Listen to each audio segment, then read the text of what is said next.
Ketika itu pasti Fir'aun tak tahu.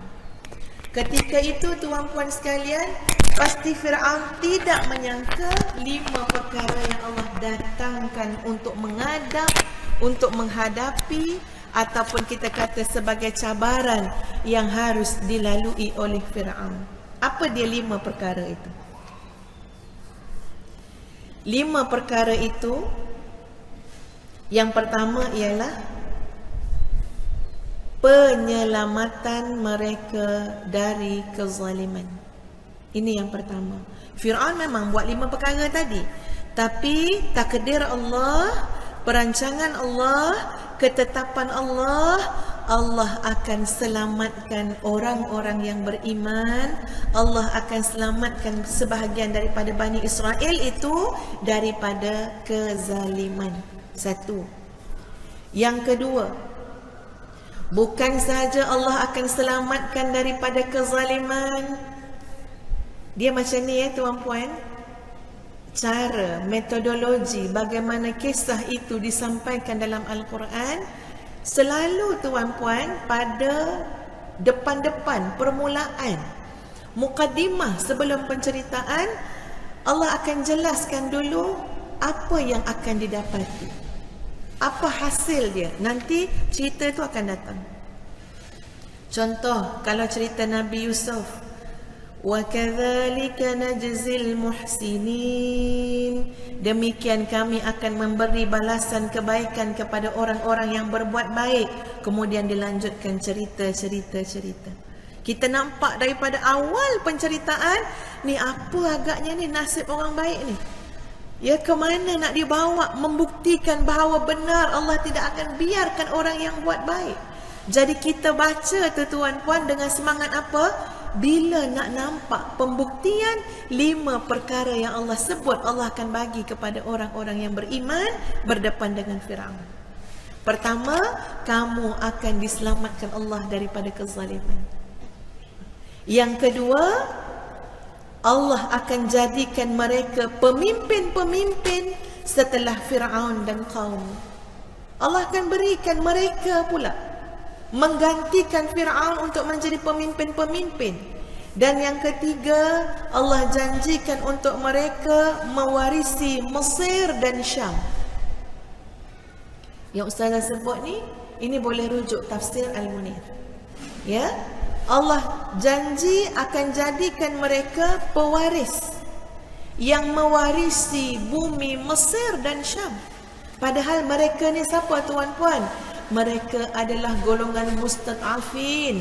Mereka adalah golongan yang ditindas. Mereka adalah golongan yang anak-anak lelaki mereka dibunuh. Tapi ingat, akan sampai masanya mereka akan diangkat mewarisi bumi Mesir dan Syam. Yang keempat, Allah akan jadikan kekuasaan ada pada mereka di wilayah-wilayah yang banyak. Allah akan berikan.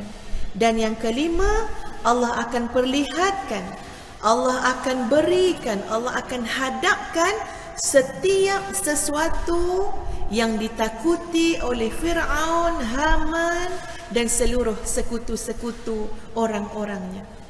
Allah Maha tahu apa yang paling ditakutkan oleh Fir'aun. Setiap orang mesti ada ketakutan dalam diri masing-masing. Muslimat tengah takut apa sekarang? Takut Ustazah tanya soalan ke apa? Ya, setiap orang pasti ada ketakutan dalam diri masing-masing. Subhanallah, Allah Maha tahu apa yang Fir'aun, manusia yang paling bongkak, paling sombong, sehingga mengaku diri mereka, diri dia Tuhan. Ana rabbukumul a'la, aku adalah Tuhan kamu yang maha tinggi. Walaupun sampai tahap dia mengaku diri dia Tuhan, tapi Allah tahu apa yang paling dia takutkan dalam hati dia. Agak-agak apa yang paling dia takut? Dia takut ketika mana kuasanya dirampas. Dia takut kalau ada orang akan jatuhkan dia. Sebab itu dia tanya kepada para tukang-tukang ramal. Ini ramai ni tukang-tukang ramal zaman Fir'aun. Tanya tukang-tukang ramal, lama mana lagi aku boleh berkuasa? Macam mana dengan wilayah-wilayah kekuasaanku? Tiba-tiba ada seorang tukang ramal kata, akan lahir seorang anak lelaki yang akan menjatuhkan kamu. Ada riwayat mengatakan memang Fir'aun itu sendiri bermimpi. Dia memang ada bermimpi. Ada riwayat mengatakan demikian.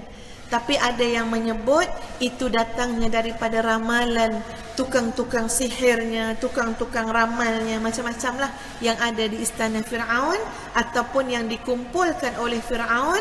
Dan ada yang menyatakan akan lahir seorang anak lelaki yang akan diberikan kekuasaan dan akan menghapuskan sama sekali kekuasaan tuanku. Macam itulah yang tukang ramal itu cakap kepada Fir'aun. Sebab itu hasil daripada ketakutan terhadap apa yang disebut oleh tukang ramal itu. Yang lebih besar ketakutan kalau nanti akan dimusnahkan, dibinasakan, dijatuhkan. Ya, bagi orang yang terlalu bongkak. Jadi sebab itu, sebab takut sangat tu, dibunuhlah anak lelaki yang ada.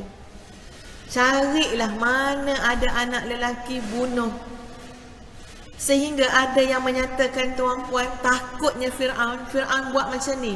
Setahun bunuh semua anak lelaki. Setahun lagi biarkan anak lelaki hidup. Tahun depan pula bunuh semua anak lelaki. Sebab duduk dalam ketakutan. Kenapa dia buat selang-seli? Ada tahun bunuh semua, ada tahun tak payah bunuh. Kenapa? Sebab dia berfikir juga, kalau bunuh semua anak lelaki, tinggal rakyat jelata, perempuan belaka. Ya, nanti siapa nak jadi hulu balang? Siapa nak jadi panglima tentera? Jadi dalam ketakutan itu, tuan-puan, datang idea, okey, ada masa bunuh, ada masa biar. Kalau kemudian datang pula tahun bunuh, datang pula tahun biar. Punyalah duduk dalam ketakutan. Dan Allah Maha tahu ketakutan itu. Sebab itu apa yang Allah akan bagi, setiap inci ketakutan kamu, aku akan bagi apa yang kamu takut. Aku akan tunjukkan yang kamu akan menghadapi, berhadapan, kamu terpaksa lalui tiap satu yang kamu takut dalam hidup kamu. Masya Allah. Ini tuan-puan, orang bila berhadapan dengan kuasa Allah, orang bila melawan Allah, bukan melawan manusia sebenarnya, melawan Allah, ini memang hujung jatuhnya sangat mendukacitakan. Dapat tuan-puan, 5 benda yang Allah akan hadapkan pada Fir'aun. 5 benda Allah akan buktikan, Allah akan bagi pada Fir'aun. Ini disebut awal-awal surah, supaya kita bila masuk kepada cerita selanjutnya, tak lupa dekat dalam kepala kita, dalam hati kita, 5 perkara ini akan terrealisasi. Tapi cerita dia bermula daripada, kalau kita kata, daripada kecil sangat, jauh sangat lagi. Cerita tu bermula daripada kelahiran seorang anak lelaki. Itu kalau orang masuk panggung wayang tu, dia akan kata bila nak habis lah cerita ni. Sebab dia mula start daripada lahir tu. Nak bagi tahu, semua janji Allah pasti akan berlaku. Siapa yang sabar atau tidak sabar, menanti dan melalui prosesnya sahaja. Sebab kadang-kadang kita tak sabar bila kita nak tanam yakin dengan Allah ni, kita kalau boleh semua nak on the spot. Kita kalau sakit hati dengan orang, tuan-puan, kita boleh sabar tak nak tengok balasan dia tu lagi selepas 30 tahun. Sanggup tak nak dengar macam tu? Ya? Kita kalau geram dengan orang, kan orang tu mulut jahat, tuan-puan, asyik jaja cerita buruk pasal kita. Kita kalau boleh time-time tu juga, bagilah ya Allah sikit je, bagi sikit je, ulcer je lah, ulcer. Ya, maknanya tak adalah zalim sangat kita punya doa, kan, ya. Kita nak bagi dia ulcer je, supaya apa? Supaya bagi rehatlah mulut dia. Oh ya Allah, mulut pagi petang siang malam agresif betul, bawa cerita buruk. Kita nak bagi dia rehat. Jadi doa kita pun taklah zalim sangat. Kita kata bagi rehatlah ya Allah, bagi ulcer je sikit. Ya. Kita tahan tak kalau ulcer tu setelah 30 tahun?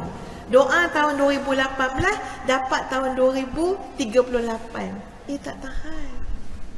Kalau ikut perangai kita tu, biar kita doa pukul 10, pukul 11 dapat mesej daripada kawan kita yang mulut teruk tu, dia kata apa?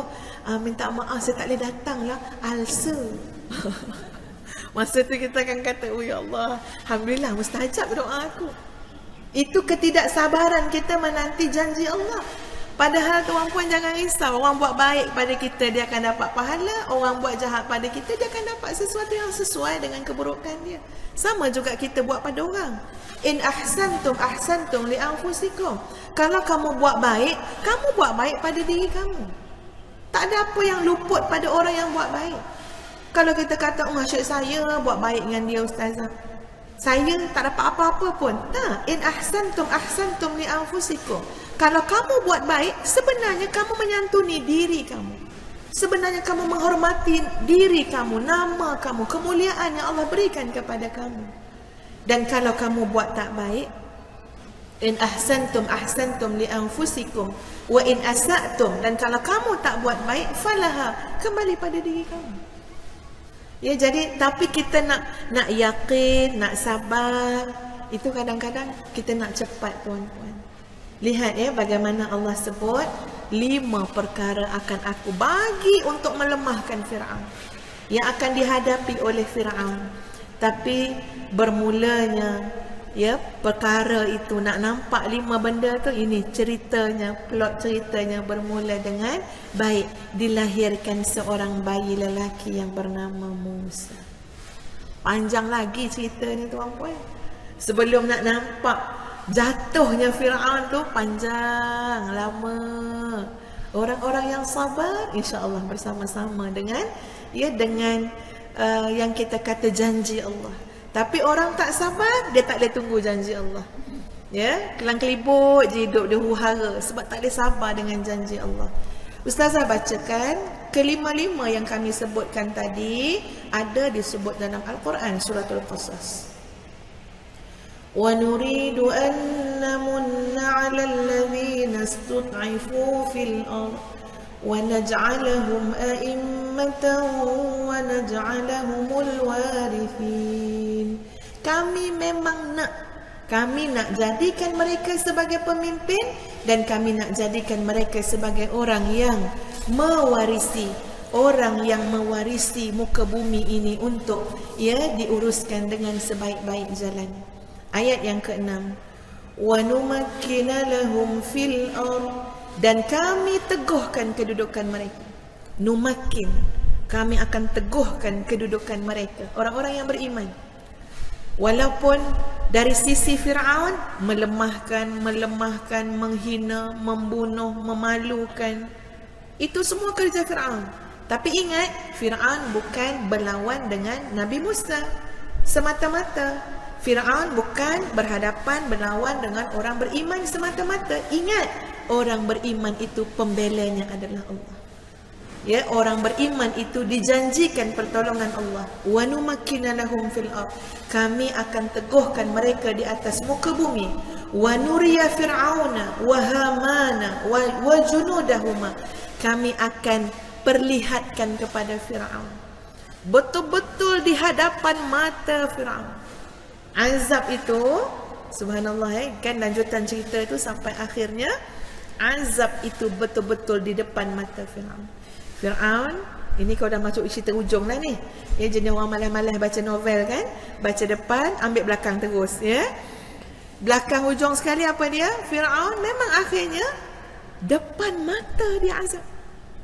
Dia nampak Nabi Musa dengan tentera Nabi Musa, dengan umat Nabi Musa, elok saja menyeberangi lautan, ya, elok saja. Tapi kemudiannya dia nampak bagaimana di hadapan matanya laut itu terbelah.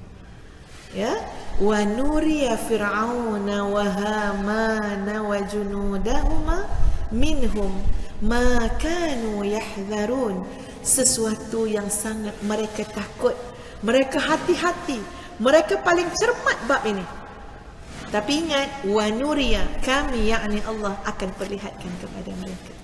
Sekarang baru kita masuk pada ayat yang ke-6. Ini macam kalau tuan-puan tengok filem, tirai baru dibuka. Yang tadi tu nak cerita sinopsis, tirai dibuka. Subhanallah, ini mukjizat ya Al-Quran, kisah-kisah Al-Quran yang harus kita baca dengan, yang harus kita tadabbur dengan perasaan, dengan jiwa, dengan akal, dengan ilmu, dengan iman, gabungan-gabungan itu menjadikan hidup tadabbur kita dengan Al-Quran. Kalau tak, baca sajalah Quran, baca, tapi tak tahu ke mana cerita, ya, ke mana iktibar, ke mana ibrah, semua tak tahu. Baik muslimin muslimat, sekarang kita lihat ayat yang ke-7. Ustazah nak mengajak kita semua bacalah ayat yang ke-7, ayat yang ke-8. Ya. Sama-sama baca tuan-puan. A'udzubillahi minasyaitonirrajim. Bismillahirrahmanirrahim. Wa auhayna ila ummi Musa an ardi'ih فإذا خفت عليه فألقيه في اليم ولا تخافي ولا تحزني إنا رادوه إليك وجاعلوه من المرسلين فالتقطه آل فرعون ليكون لهم عدوا وحزنا إن فرعون وهامان وجنودهما كانوا خاطئين. صدق الله العظيم. وأوحينا, dan kami ilhamkan. Jelas kami ilhamkan, ilham kepada ibu Nabi Musa. Ini bukan wahyu yang diturunkan kepada para nabi atau rasul. Ia bukan seumpama itu. Ya, sebab ibunya Nabi Musa ini perempuan, dan ya, rasul nabi ini, kalau kita pegang pandangan yang paling kukuh, tidak ada dari kalangan perempuan. Dan ilham kepada ibunya Nabi Musa ini seperti mana, ini dijelaskan dalam kitab tafsir, seperti mana Allah ilhamkan lebah untuk buat sarang. Ya, lebah pergi buat sarang, siapa yang mengilhamkan? Siapa yang menggerakkan? Siapa yang mendatangkan keinginan itu? Allah. Kan? Ya, kalau namanya lebah, pasti akan pergi buat sarang. Dia takkan terkonfuse dengan lembu, dengan nyamuk, takkan. Lebah tapi lupa diri, dia ingat dia nyamuk. Ya, tak ada. Kalau dia lebah, dia diilhamkan oleh Allah buat sarang. Nanti akan ada madu dan sebagainya. Demikianlah Allah mengilhamkan kepada ibu Nabi Musa gerak hati yang kuat. Bahkan ada yang mengatakan diberikan mimpi dan sebagainya. Apa dia? An ardi'ih, susukan anak kamu. Yang ketika itu tuan-puan, gambaran Nabi Musa alaihissalam ketika itu sekitar usia 3 atau 4 bulan. Maknanya dah sampai usia 3-4 bulan dah. Dan ketika itu adalah tahun yang memang Fir'aun tengah mengamuk tuan-puan. Fir'aun bunuh semua anak lelaki. Sebab ada juga yang ditinggalkan, dengan sebab yang tadi Ustazah cakap. Jadi ibu Nabi Musa alaihissalam diberikan ilham oleh Allah, diberikan pencerahan, kekuatan hati, gerak hati yang kuat. Apa dia? Susukan anak kamu kenyang-kenyang, susukan. Boleh jadi dengan macam-macam alasan, supaya dia tak nangis, supaya perut dia tak kosong. Bila menangis, jangan lupa jiran-jiran tetangga ini ada yang mata-mata Fir'aun. Ya, jadi kan nanti kan kalau menangis-nangis kan orang tanya pula anak lelaki anak perempuan. Jadi susukan anak kamu. An ardi'ih. Subhanallah. Hikmah dia terlampau besar tuan-puan. Hikmah dia. Kenapa menjadi satu yang sangat penting untuk ibu Nabi Musa susukan. Antaranya ialah agar anak ini terbiasa dengan susuan ibu. Masya Allah. Walaupun anak kita tu anak kita, tapi kalau kita tak biasakan susukan anak itu, dia akan cari susu botol. Ini bukan saya cakap Nabi Musa, ini cerita kita ni, kita kepada ibu-ibu sekalian yang ada anak, yang tahu bagaimana resmi antara kita dan anak dan susuan. Muslimat jangan risaukan cahaya matahari, elok je vitamin D, ya. Nanti muslimat rasa macam ni, tak ada masalah, vitamin D je. Kalau kita ada anak tuan-puan, kita tak daripada awal susukan dia dengan susu ibu, memang lama-lama anak kita, walaupun kita mak dia, dia tak nak juga. Betul kan? Anak-anak ini sangat terlazim dengan kebiasaan. Masya Allah, dalam kisah-kisah Al-Quran kita akan tengok bagaimana selagi mana sebab musabab boleh diraih, raih. Likulli syai'in sababa. Cuma kuasa Allah tidak tergantung dengan sebab musabab itu. Allah, innallaha ala kulli syai'in qadir. Tapi kita sebagai manusia telah diberikan hukum sebab musabab. Tengok Allah suruh apa? Susukan anak kamu. Susukan dia selalu-selalu, kerap-kerap kenyangkan dia. Ada tujuan dia tuan-puan. Ini asyik pergi ke belakang je cerita kita kan, ya. Ada tujuan dia. Tujuan dia tu nanti, ya, tak nak cakap lagi.